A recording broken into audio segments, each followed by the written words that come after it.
Hola chicos, Historia del arte y de la cultura 144.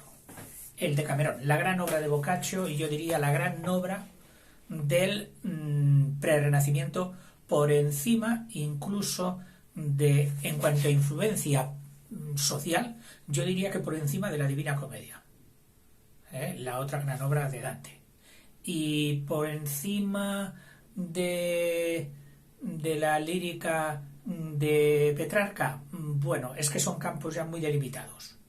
En el campo de la lírica no, pero en el campo de las costumbres sí.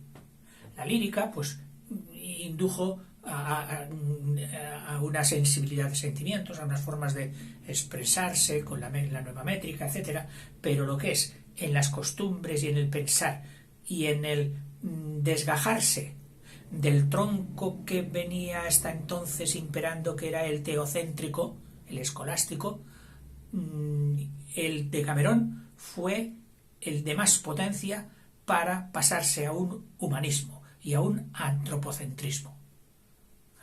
Curioso que el teocentrismo englobaba todo, englobaba Dios presidiendo todo, pero sobre todo englobaba también a sus representantes en la tierra, los clérigos, invadiendo todo. Cosa que el humanismo no se antepone, es decir, no es contrario al teocentrismo, es contrario, por lo menos en el Decamerón y en Boccaccio, es contrario al clerocentrismo. Es decir, él trata de borrar como con una goma a toda la clerecía, la pone a caldo. La verdad es que en aquellos tiempos los clérigos no daban ejemplo, no se respetaban a sí mismo. Y cuando uno no se respete a sí mismo, es muy difícil que induzca al respeto ajeno. Y entonces Boccaccio, pues, tiraba a matar. En fin. Pero, sin embargo, con Dios era respetabilísimo. A Dios le seguía concediendo el puesto central en la finalidad de la vida. Todo conducía a Dios. Incluso el amor humano, el amor sensual que él propone, conducía también a Dios. Es decir, enmarcado dentro de la naturaleza, y toda la naturaleza conducía ¿a quién? A su creador, a Dios. Y cumplía las previsiones y las voluntades del creador, de Dios. Pero orillando, más que orillando, arrojando a las tinieblas exteriores a toda la clerecía.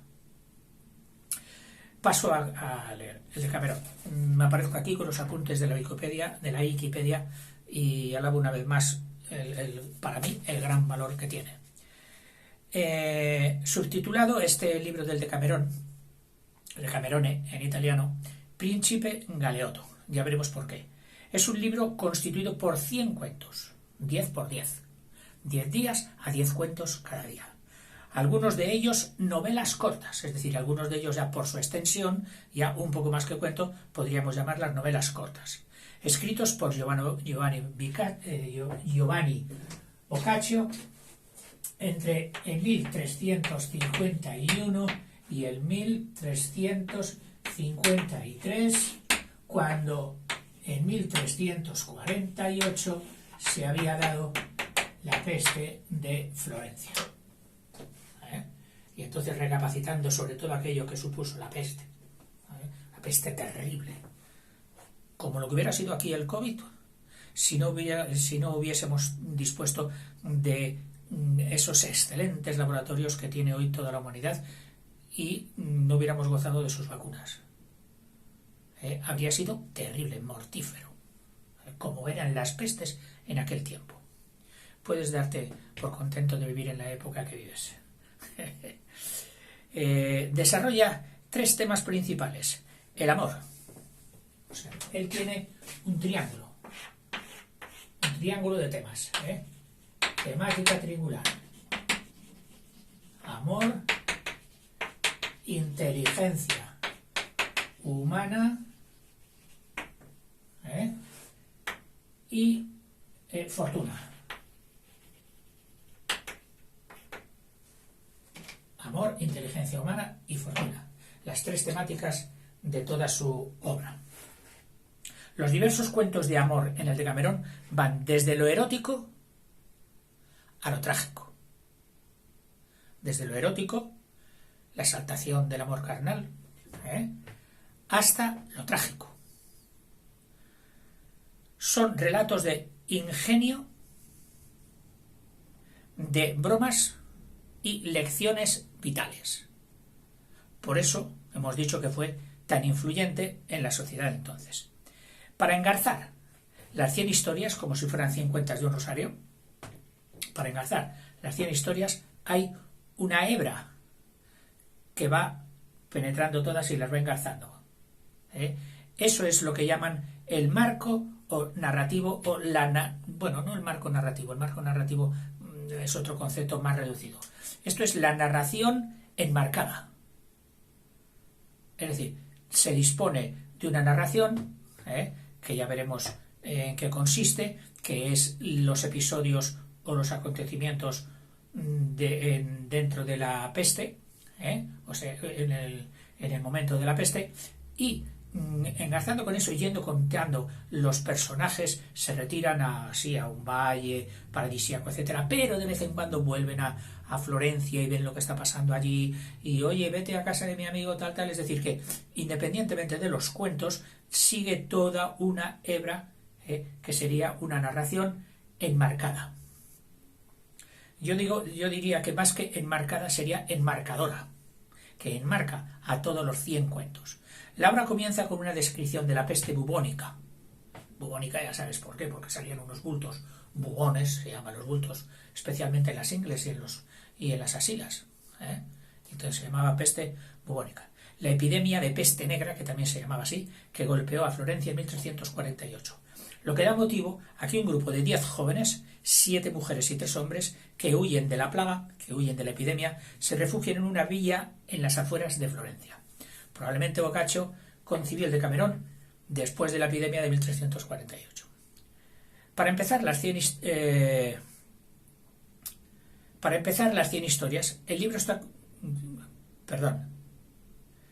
Además de su valor literario y amplia influencia, por ejemplo, los cuentos de Canterbury y de Chaucer son un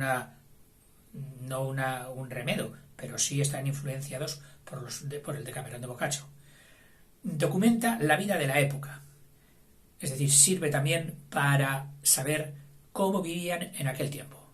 Es un documento étnico de historia y de costumbres de aquella época. Escrito en el vernáculo dialecto florentino, que sabemos que era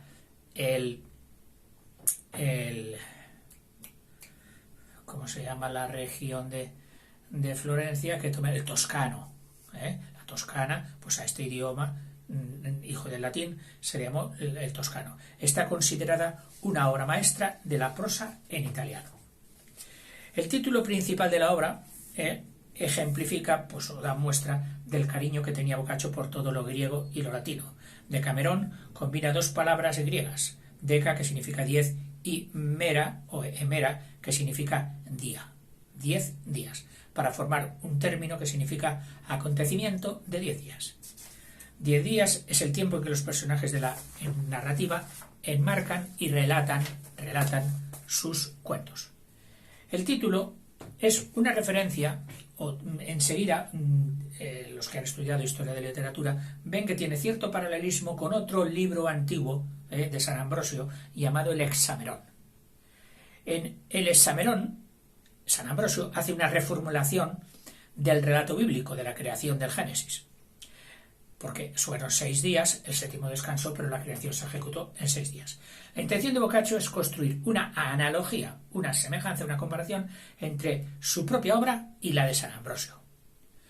Como el santo narra la creación del mundo y de la humanidad, de la misma manera él pretendía con su Decamerón narrar la recreación de la humanidad, la nueva humanidad después de esa hecatombe de la epidemia, que se produce mediante los 10 protagonistas y sus cuentos. El subtítulo de Boccaccio porque a este libro del Decamerón lo subtituló también, tiene un subtítulo que es Príncipe Galeoto.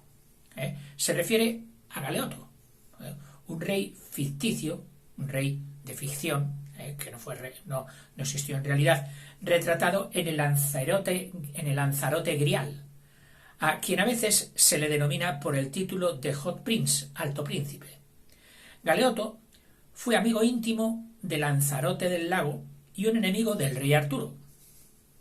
Cuando Galeoto supo que Lanzarote amaba a la reina Ginebra, la esposa del rey Arturo, organizó un encuentro entre su amigo Lanzarote y Ginebra.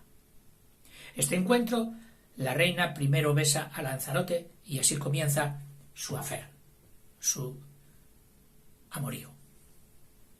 En el canto quinto del infierno está ahora diciéndonos también algunos precedentes que podrían haber inducido al Decamerón a tener esta estructura.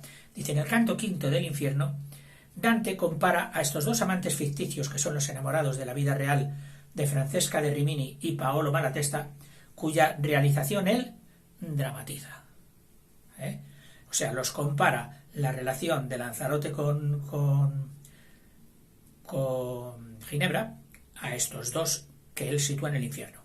Francesca y Paolo leen sobre Lanzarote y Ginebra y la historia les apasiona hasta el punto de ellos mismos ponerse a hacer el amor en el infierno. La descripción de Dante de la munificencia, de la dadivosidad, de la generosidad de Galeoto y su benevolencia en medio de la intriga impresionó a Boccaccio. Al invocar el nombre Príncipe Galeoto en el título alternativo al Decamerón, es decir, al escoger para subtítulo, o sea, para un título B, diríamos hoy, de su gran libro, Boccaccio alude a un sentimiento que expresa en el texto, es decir, qué es lo que ve en Galeoto que le induzca a cogerle como nombre, como subtítulo de su gran libro. Pues ve en él su compasión por las mujeres privadas de libertad a la hora de hablar. No les daban ni carta, ni mesa, ni nada. Estaban privadas de hablar. Y también de su relevancia, les privaban de la relevancia social. Confinadas en sus casas, como la sartén, que decía el otro, la mujer y la sartén en las cocinas también. Y a veces sufriendo mal de amores. Entonces, Galeoto tiene en cuenta esta subyugación de la mujer y sale en su defensa, que es la constante de la obra de Boccaccio. Contrasta su vida con la de los hombres, que ellos disfrutan de entretenimientos como la caza, la pesca, cabalgar y la cetrería, que eran los deportes de aquella época. Que es una narración enmarcada. Yo te lo he explicado un poquito, pero la Wikipedia te lo va a explicar mejor. El Decamerón empieza con un breve proemio, un breve preámbulo, proemio, que también significa eso, en el que el autor habla en nombre propio. Por cuestiones de amor, decide consagrar un poco de su tiempo a los placeres de un público lector de las mujeres, de un público lector, pero principalmente al femenino. La primera jornada viene precedida de una descripción de la peste, describe la peste terrible que se estaba desarrollando en Florencia, y del relato de cómo se produjo un encuentro fortuito, por casualidad, de los narradores de estas historias. El Decamerón contiene así una descripción de los efectos físicos, los efectos psicológicos y sociales que la peste bubónica ejerció en esa parte de Europa. Así nos lo describe, dice: cuántos valerosos hombres, cuántas hermosas mujeres, cuántos jóvenes gallardos, a quienes no otros que Galeno, Hipócrates o Esculapio, los famosos médicos de la antigüedad, hubiesen juzgado sanísimos, por la mañana desayunaron con sus parientes, compañeros y amigos, y llegada la tarde cenaron con sus antepasados en el otro mundo. Tan terrible era la peste. Mientras Florencia sufre la muerte, 7 jóvenes, amigas o parientes o vecinas de la alta sociedad florentina, se encuentran por azar, por casualidad, un martes por la mañana reunidas en la desierta iglesia de Santa María de Novella, que seguramente habrían ido a misa. Y después de la misa se pusieron a charlar, evocando o hablando de la situación sanitaria, Pampinea, una de ellas, lanza la idea de retirarse de Florencia y marchar a una villa abandonada en el campo que ella conoce, cerca de Fiesole, durante 2 semanas. Estaremos allá 2 semanas. Todas aprueban la idea, aunque Filomena, otra de ellas, advierte el peligro de dejar la sociedad sin ningún hombre que las rija, que las dirija.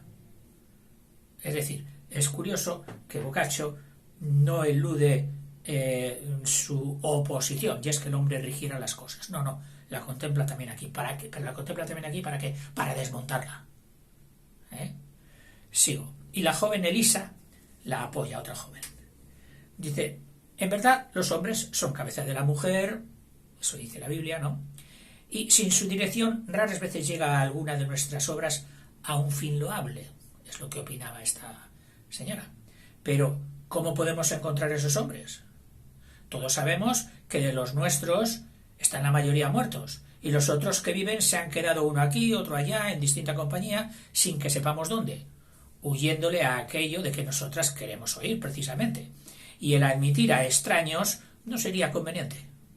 Por lo que, si queremos correr tras la salud y salvarnos, nos conviene encontrar el modo de organizarnos de tal manera que de aquello en lo que queremos encontrar deleite y reposo, satisfacción, diversión y reposo, no se siga o no produzca disgusto y escándalo. Es decir, que era previsora. Pero, en aquel momento, cuando estaban hablando de esta consideración, entraron entonces en la iglesia 3 jóvenes, que no eran tanto que no fuese de menos de 25 años de edad del más joven: Pánfilo, Filostrato y Dioneo.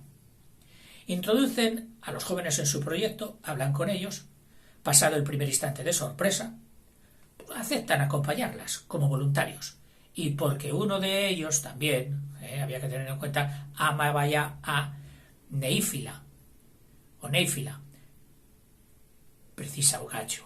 Dice, claro, uno de ellos ya conocía a Neífila y la amaba, y entonces indujo a que los otros 2 acompañaran a esas 7 mujeres. Pampinea, la que primero tomaba la dirección en principio, es designada reina de la jornada y organiza la partida.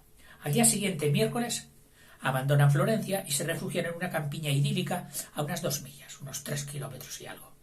Boccaccio describe el lugar como un paraíso terrenal.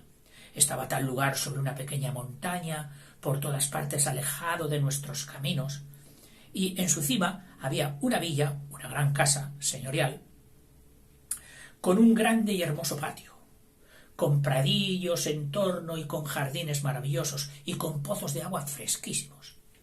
La naturaleza es omnipresente en la descripción y ocupa un lugar central para los personajes.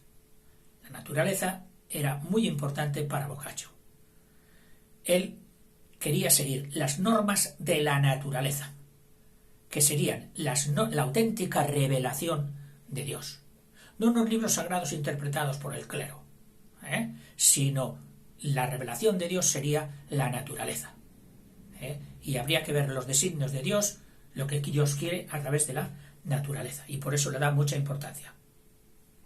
En otros momentos del relato mencionará pájaros cantores, hierbas húmedas de rocío, una guirnalda de laurel y un delicioso jardín, buscando también su nota poética. Para pasar las tardes, cada miembro del grupo narra una historia cada noche. Es decir, todos los miembros, los 10, tienen que narrar una historia por la noche. En total, cada noche, 10 historias. Excepto un día a la semana que hay que dedicarla a hacer labores. Es decir, de los 7 días de la semana, uno, que era el domingo, los días sagrados en los que no se trabajaba en absoluto, que sería el domingo, y uno de los 6 días restantes se dedicaba a hacer labores, eso también, a la intendencia, a limpiar y todo esto. Y entonces les quedaban 5 por semana, lo que da lugar a 10 noches de narración a lo largo de 2 semanas. De esta manera, al terminar la quincena, las 2 semanas, pues han contado 100 cuentos, aunque en realidad la obra comprende un total de 101, pues en la introducción a la 4ª jornada, Boccaccio, sin pedir permiso, introduce otra historia. Personajes. Boccaccio indica que los nombres que dio a estos 10 personajes son de hecho seudónimos, es decir, nombres añadidos, elegidos apropiadamente de acuerdo a las cualidades de cada uno. A este, como es así, le voy a llamar un nombre que corresponda a su manera de ser. Los nombres italianos de las 7 mujeres, en el mismo orden significativo según el texto original, son nombres muy bonitos. No sé si ponerlos aquí. Bueno, a mí me han sonado bonitos. Por lo menos los de ellas. Pampinea. No sé si alguna se habrá escandalizado. ¡Hala! El último que pondría yo a una niña si tuviera una hija.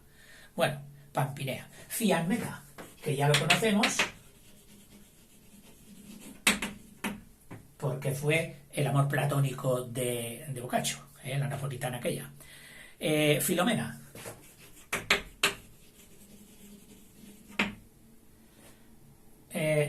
Emilia.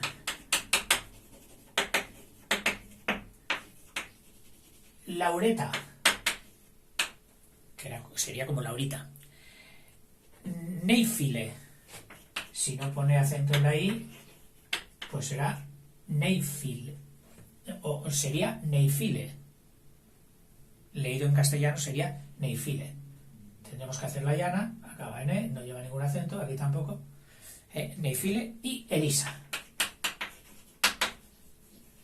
que lo escribe con 2 S. Y los nombres de los chicos son Pánfilo, que en aquel tiempo no significaba lo que hoy significamos con ello. Filostrato, que ya lo conocemos, que es el título de una de sus obras menores, y Dioneo. Ojo a este Dioneo porque me parece que se lo reserva para él Boccaccio. Dice, él alude y dice, les daré un nombre apropiado, en todo o en parte, a su carácter y a sus cualidades. Pampinea, que significa la exuberante, reina de la primera jornada, es la mayor de todo el grupo, de toda la brigada, con 27 años. 27 años. Y toma siempre la iniciativa. Filomena, que significa amante del canto, o quizá aquella que es amada. Reina de la segunda jornada. Es optimista y vital. Vitalista. Neifile, que significa nueva amante. Reina de la tercera jornada, destaca por su belleza. La más guapa de todas. Filostrato, que significa vencido por el amor, es el rey de la cuarta jornada. Es un joven profundamente melancólico. Fiammetta los va poniendo por el orden en que son nombrados reyes de la jornada. Fiammetta, y estaríamos en la quinta jornada, reina de la quinta jornada, que es la dama amada por Boccaccio, reina de la quinta jornada. Hay quien ve en ella el retrato de una mujer real, que ya lo dijimos, que era una tal María de Aquino, napolitana. Fiammetta la pone como inteligente, bella y decidida, que serían las 3 cualidades que Boccaccio más alababa en una mujer, puesto que era la suya. Según algunos estudiosos, es la figura que se repite en Boccaccio y que equivaldría a la Beatriz de Dante o a la Laura de Petrarca. Elisa. Otro nombre de Elisa es otro nombre de Dido, que sabéis que era la reina de Cartago en la Eneida de Virgilio. Es la reina de la jornada sexta, docta y prudente, de una dignidad no exenta de aristocracia. Considera que la mujer necesita estar bajo el mando de un hombre para obrar correctamente. Es decir, ella pondrá el contrapunto de que sí, de que el hombre es necesario en la vida de la mujer para regirla y para dominar sus actos y que no se desboque. Esto es lo que decía la docta, Elisa. Dioneo. Fíjate cómo se propone él. Lujurioso, es decir, hacer el amor, el acto sexual, por encima de todo. De Dione. Viene toma el nombre de Dione. ¿Y quién era Dione? Pues era la madre de Venus. Spurcissimus Dioneus. Se definía Boccaccio a sí mismo en una carta juvenil, que él era Dioneo, como aquel personaje. Rey de la jornada séptima. Muchos autores han arguido que Dioneo expresa, o lo ha cogido Boccaccio para expresar sus propias opiniones personales. Resulta ser un personaje muy transgresor. No le van las normas en absoluto. Todas las transgrede. No se adapta al tema de cada jornada. Él, anárquico. Han propuesto un tema, pues él no le importa. Él si tiene otro tema, lo expone. Sino que explica su obra o su historia libremente, sin relación con los relatos de los otros. No le importaba de qué hubiera ido la temática general de ese día. Laureta, reina de la jornada octava, es paradigma de la justicia y la sumisión femenina al hombre. La justicia. Esto es justo, no es justo. Primera virtud que ella antepone a todas las demás. Y también es sumisa al hombre. Emilia, reina de la nueva jornada, es muy narcisista, centrada en ella, mirándose en el espejo, bueno, lo que es el narcisismo. Da señales de un cierto egocentrismo, lógicamente, y tiene una peculiar relación con Dioneo. Con Dioneo. Una particular relación con Dioneo.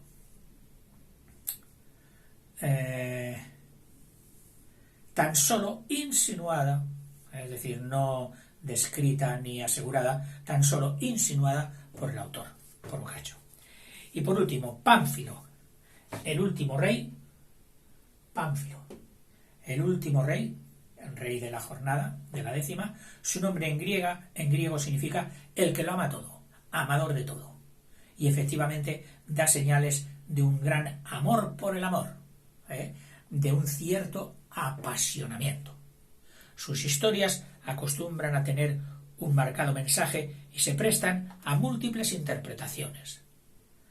Siguiendo una interpretación alegórica influida por la numerología medieval, es decir, ¿por qué 7 y 3? ¿Por qué 10? Etcétera, etcétera, pues han visto los estudiosos lo siguiente. Las 7 jóvenes representarían las 4 virtudes cardinales, 4 virtudes cardinales, más 4 virtudes cardinales más 3 virtudes teologales,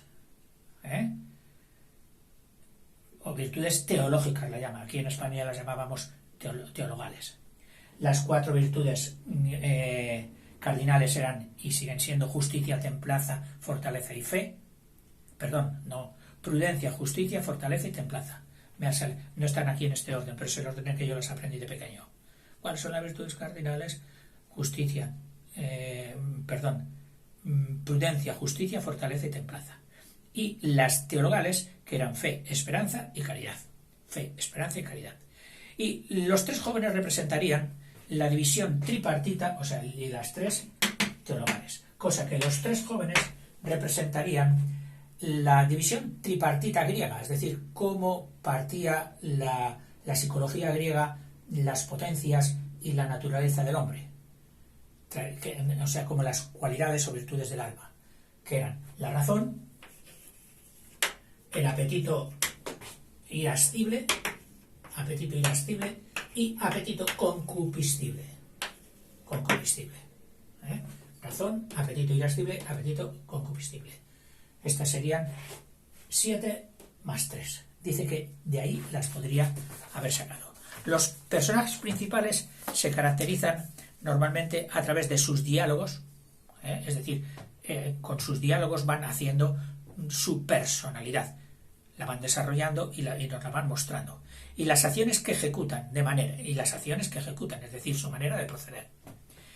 De manera que para cuando la historia termina, es decir, cuando uno acaba el Decamerón, esas 10 personalidades las tenemos tan arraigadas, tan entendidas, que nos parecen de personas auténticamente reales.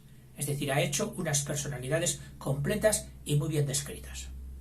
Los temas de las jornadas, porque ellos iban proponiendo un tema por cada jornada. Cada uno de los 10 personajes es nombrado rey o reina del día. Hoy toca reinar a fulano, hoy toca reinar a Laureta, hoy toca reinar a Elisa, etc. Este cargo implica elegir el tema, ella elige, como reina del día, elige el tema de las historias de ese día. Y todos los días, salvo 2, tienen un tema. Ya sabemos que esto a Dionneo le importaba bien poco, el tema que propusieran sus compañeros o compañeras. Jornada primera, que tampoco es que sean muy exigentes, ya verás por qué. Por ejemplo, la jornada primera dice cada cual habla de lo que más le agrada. Jornada segunda, se habla de aquellas personas que, abrumadas por diversos infortunios, por la mala suerte, no obstante, consiguen llegar a superarlo y a un dichoso final. Jornada tercera, la dedica a quienes, con gracia y con inteligencia, pues logran que una cosa largamente deseada, que había sido el sueño de su vida, la consigan o recobrasen lo que habían perdido. En la jornada cuarta, bien fácil, historias de amor con final desgraciado, que huele a tragedia. Jornada quinta, al revés, historias de amor con final feliz, comedia.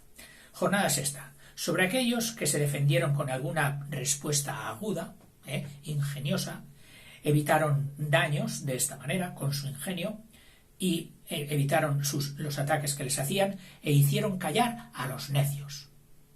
Es decir, su ingenio puede sobre la necedad y sobre los acosos sociales. Jornada séptima, burlas que por amor unas veces o por miedo otras hacen las mujeres a sus maridos. Unas veces por amor y otras veces por miedo, con o sin que se enterasen ellos.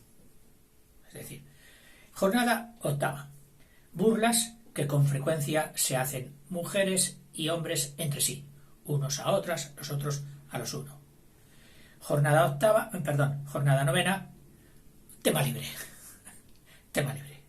Y por último, jornada décima, grandes hazañas.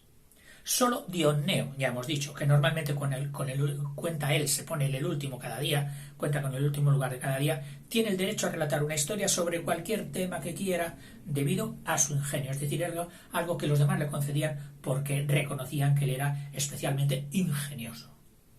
Cada día incluye también una corta introducción, o sea, cada día antes de empezar los 10 cuentos, incluye una corta introducción y una conclusión que continúa el marco de los cuentos describiendo otras actividades diarias además de contar cuentos. Es decir, oye, esta mañana he estado en tal sitio, tal, y está narrando lo que ese día han hecho.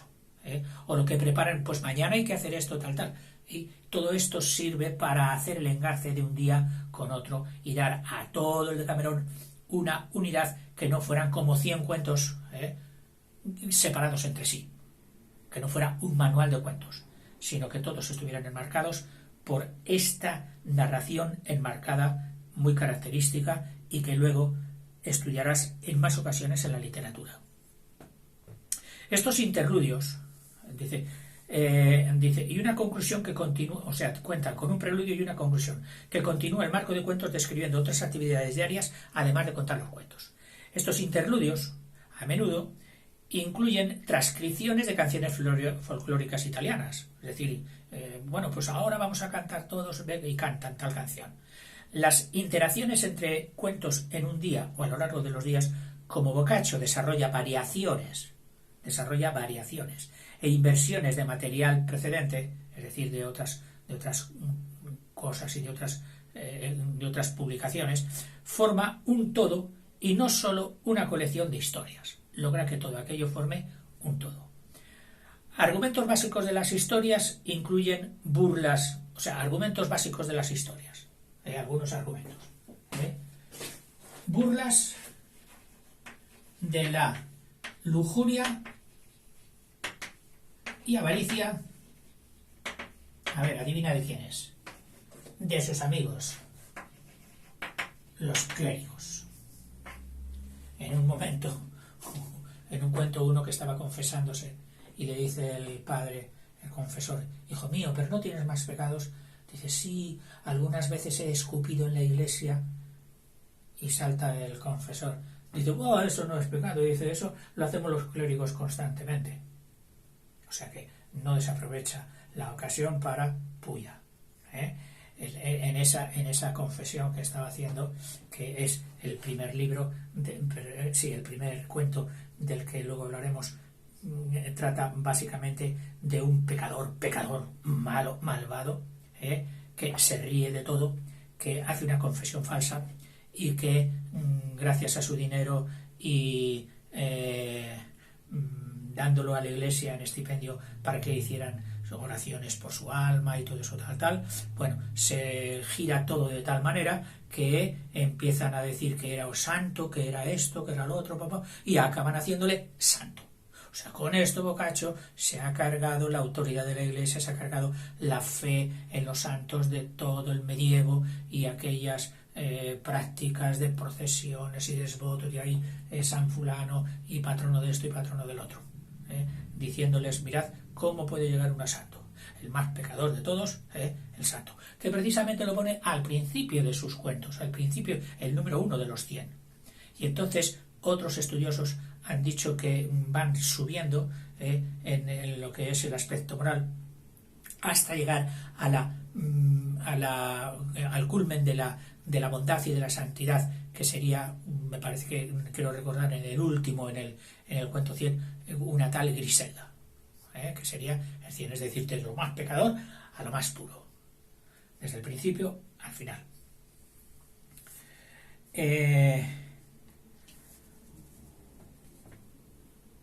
Esto es lo que proponía algún estudioso que tenía una estructura gótica, que llaman estructura recuerda que el dominante, el arte dominante y la arquitectura dominante durante este periodo fue el último gótico, el goticismo. Y en su obra, dice, el especialista en literatura Vittorio Branca, en su obra Boccaccio y su época, considera que el Decamerón tiene una estructura gótica. Según esta, los cuentos se empiezan bajo una dinámica ascendente donde Chapeleto, el de la jornada primera, el pecador, condensa los vicios, y Griselda, jornada décima, la máxima pureza. Se pondría en evidencia el estilo arquitectónico gótico, una imagen de depuración a medida que avanza la obra. A medida que va subiendo, se va depurando, empieza tosca y básica, como es necesario en los cimientos, y acaba en la gloria, en la purificación, en lo más bonito. También Branca, el comentarista, se refiere al carácter bifronte del Decamerón, destacando lo cómico versus lo trágico. Es decir, dice que hay varios binomios de confrontación dentro de la obra de Boccaccio. Estaría contrapuesta, dice, lo cómico frente a lo trágico, lo vulgar en oposición a lo cortés, y lo vicioso en oposición a lo heroico.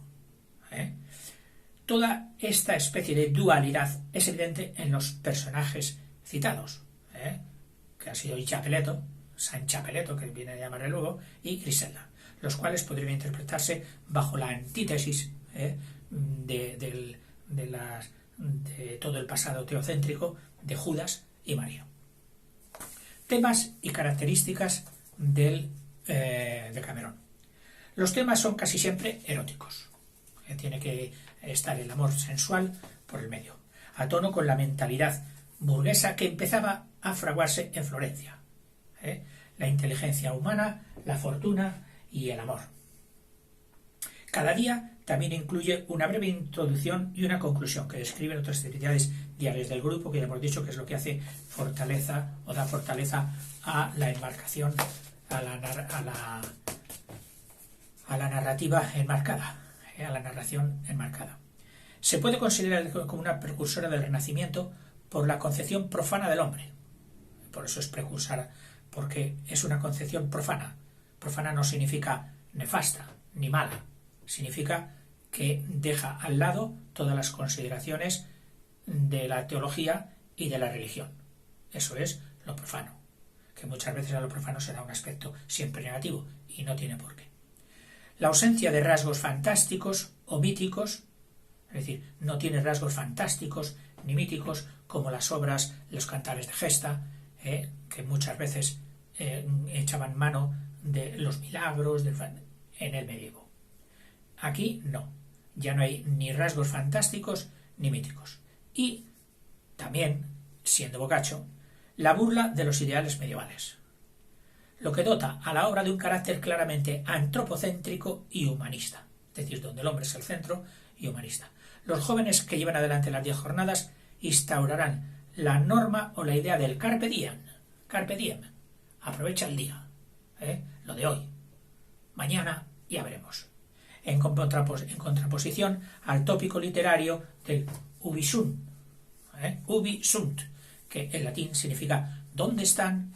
Y es el principio de una frase un poquito más larguita que venía a decir ¿dónde están los que estuvieron ayer contigo? Piensa en que tú también estarás con ellos, es decir, piensa en la muerte, piensa en el más allá. Puede apreciarse una paulatina desmitificación de la idea de la tierra como simple tránsito hacia la vida eterna. Es decir, lo que la religión había propuesto de que este paso, solo este mundo, solo es un preámbulo para el auténtico mundo, la auténtica vida que sería la de ultratumba, en lo cual no eran pioneros, acuérdate del propio Egipto, que se pasaban la vida preparando la vida de ultratumba. Bueno, pues en Boccaccio dice que no, que esta tierra tiene naturaleza y valores propios para pensar en vivirla plenamente. Que luego la otra vida ya vendrá, pero que de momento tú aprovecha esta, el carpe diem. Cada historia pone en escena personajes tomados de la realidad contemporánea, es decir, no coge reyes ni protagonistas como en las obras clásicas o como no, coge contemporáneos. Es decir, él quería aleccionar y para eso coger los personajes que todo el mundo conocía. Todo el mundo conocía comerciantes, notarios, banqueros, artesanos, gentes del pueblo, campesinos instalados en la ciudad, etc. Pero a veces también encontramos reyes, caballeros, personajes históricos, pero las menos. En medio de registros variados, es decir, unas veces el registro es lo cómico, otras veces lo patético, otras veces lo trágico, lo heroico, lo grotesco, lo picaresco. Boccaccio se concentra en el ser humano, su comportamiento y sus capacidades, lo que te permiten adaptarse a la variable fortuna de la vida, que tanto estás hoy arriba como estás abajo, y superar los obstáculos. La mayor parte de los personajes hacen poco caso de los valores morales de la Iglesia. O sea, no se fijan. ¿Qué dice la Iglesia respecto a esto? Ni piensan en ello. ¿Qué dice el clero? Menos. Prefiriendo su buen sentido antes que las normas religiosas y la iniciativa personal para salir de las situaciones difíciles. Ten buen sentido, ten buena cabeza y sé inteligente para salir de lo difícil. Son seres comunes del diario, defectuosos y desprovistos de cualquier valor noble, caballeresco o cortés, propio que había sido de una sociedad feudal anterior. Por el contrario, estos de ahora destacan los ladrones, los embusteros, los adúlteros, y se enaltece su astucia, su listeza, que les permite salir airosos de situaciones descritas, a diferencia de la antigua concepción medieval, donde el protagonista o héroe de la historia poseía facultades inherentes a su ser, como la belleza o la fuerza, y asociadas siempre a la nobleza, porque eran nobles, o a la divinidad, porque eran santos.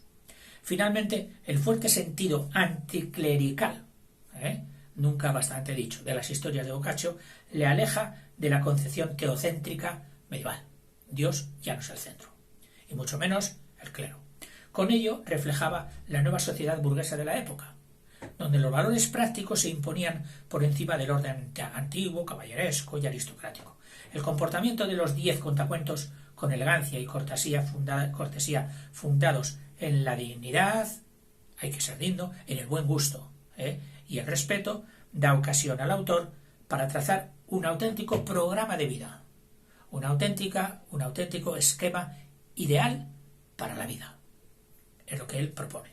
Se puede considerar que estos relatos, considerados como las primeras novelas de la literatura europea, se asiste al surgimiento de una nueva clase social que surgía entonces. ¿Quién era? La burguesía comerciante, burguesía que se había hecho dinero mediante el comercio, e ilustrada. o sea, y los estudiosos. Los comerciantes, una burguesía, es decir, una relevancia social a base de dos factores: o tener dinero, que había salido del comercio, o ilustre, de la universidad y del saber. En esta obra, el dios del amor, Eros, es el que rige el mundo.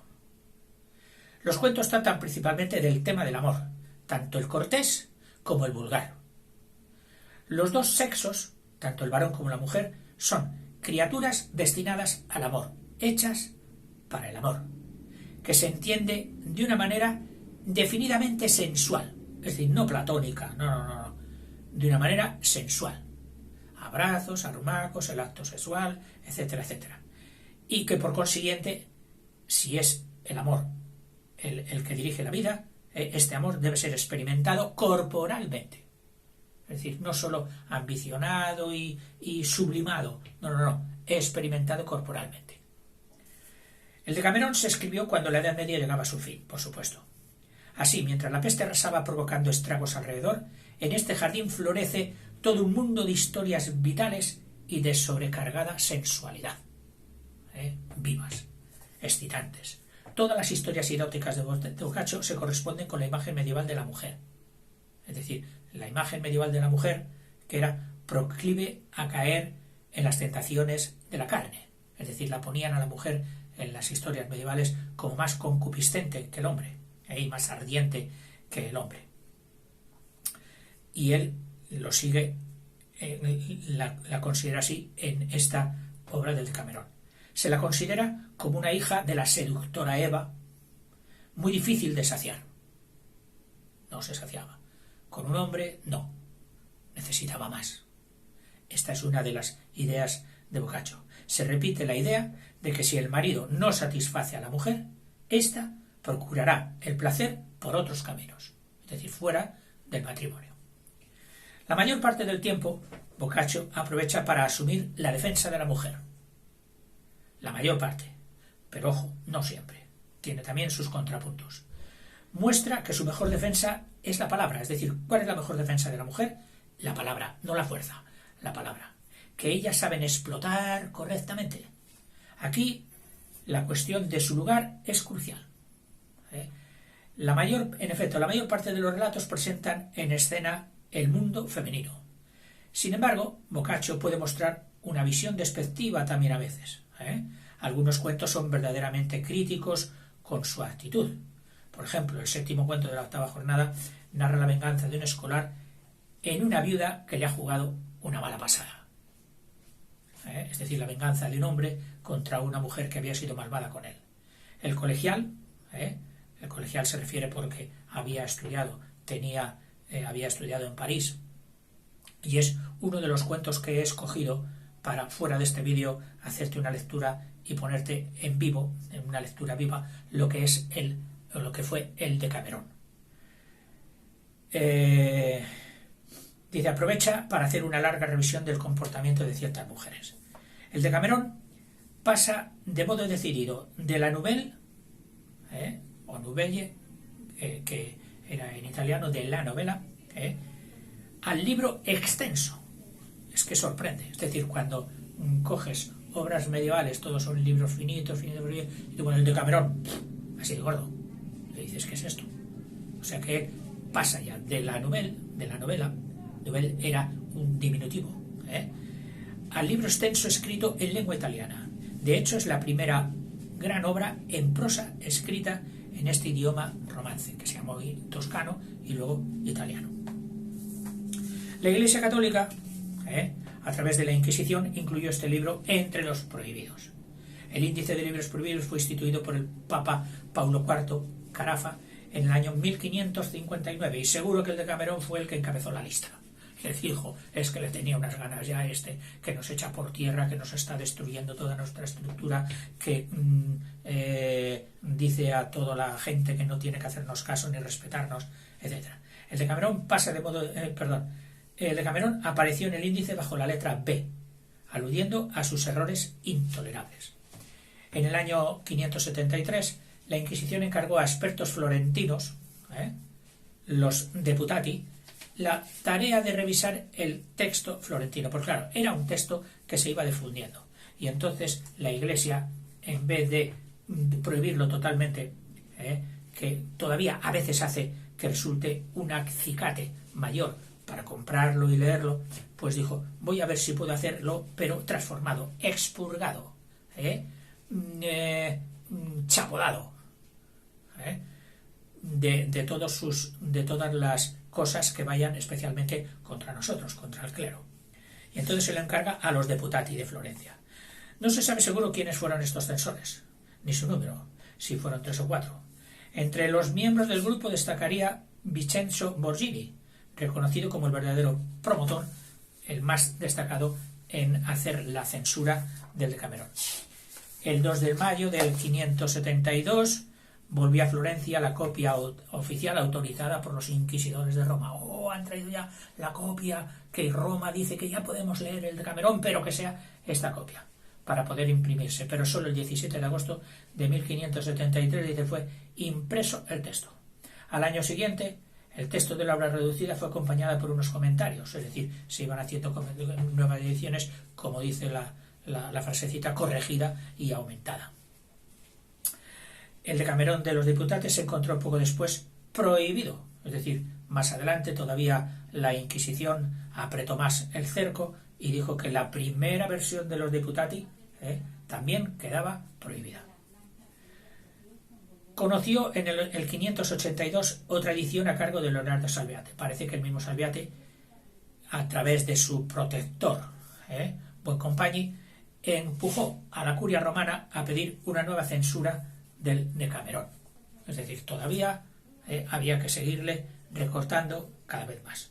En realidad, este Decamerón último del 82 de Salviati, más que una verdadera y propia edición fundada en los resultados de investigaciones originales, parece una corrección de la edición precedente de la anterior.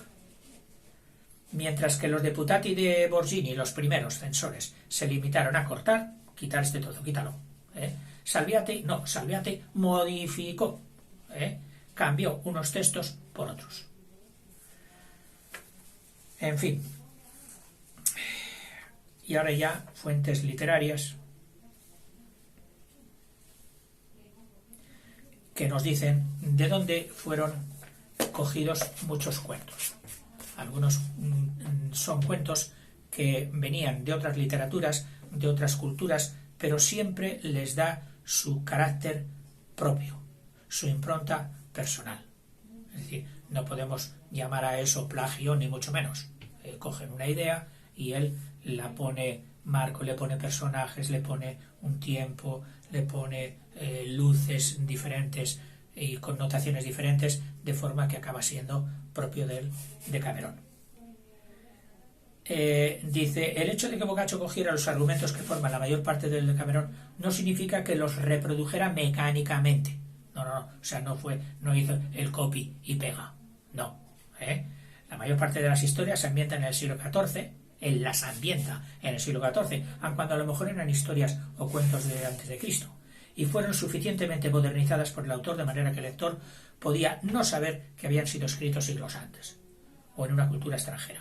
También Boccaccio a menudo combinaba dos o más cuestiones sin relación en uno solo, es decir, cogía parte de un cuento con parte de otro y hacía uno mixto, un híbrido. Más aún, muchos de los personajes realmente existieron, como Giotto di Bondone, Guido Cavalcanti, Saladino y el rey Guillermo II. Los eruditos incluso han sido capaces de verificar la existencia de personajes menos famosos, como los bromistas Bruno y Buffalmacco y su víctima Calandrino. Otros personajes ficticios se basan en personas reales, como la señora Fiordaliso, del cuento 2, que deriva de la señora Flora que vive en el barrio de las prostitutas de Nápoles. Es decir, que han ido encontrando personajes reales que fueron cogidos o inspiraron a Boccaccio para meterlos en algunos de sus cuentos. En fin, hasta aquí. Luego nos habla de la importancia del Boccaccio, del Decamerón, en la literatura, en el arte, en el cine, en la pintura, etcétera, etcétera. Pero ya no quiero exagerar el paso de esto. Y entonces voy a leerte uno de los cuentos. A ver, tengo tres. El de la novela séptima, este que nos ha citado aquí, de séptima del octavo día, esta te leeré, porque es extensa, un poquito extensa, te la leeré en un vídeo él solo, a continuación. Pero ahora, de los dos que tengo, voy a leerte uno, que sea el más cortito, sí, que es este. El segundo cuento del séptimo día. Leer con esta redacción antigua, que está llena de hiperbatons, pues exige que pongas un poquito más de atención, que sé que la vas a poner. Y yo procuraré también pues hacerlo con el tono más comprensivo, más inteligible. Dice: ¿quién duda pues que lo que hoy vamos a decir en torno a esta materia, siendo conocido por los hombres, no sería grandísima ocasión de que se refrenasen en burlarse, sabiendo que ustedes, es decir, que sirva para refrenarse en las burlas, sabiendo que ustedes, si quieren, también sabrían burlarse de ellos? Es pues mi intención contarles lo que una jovencita, aunque de baja condición, de clase humilde, para salvarse hizo a su marido. Pues no hace casi nada de tiempo que un pobre hombre en Nápoles tomó por mujer a una hermosa y atrayente jovencita llamada Peronella. Y él, con su oficio, que era de albañil, y ella hilando, ganando muy escasamente, pues su vida gobernaban como mejor podían.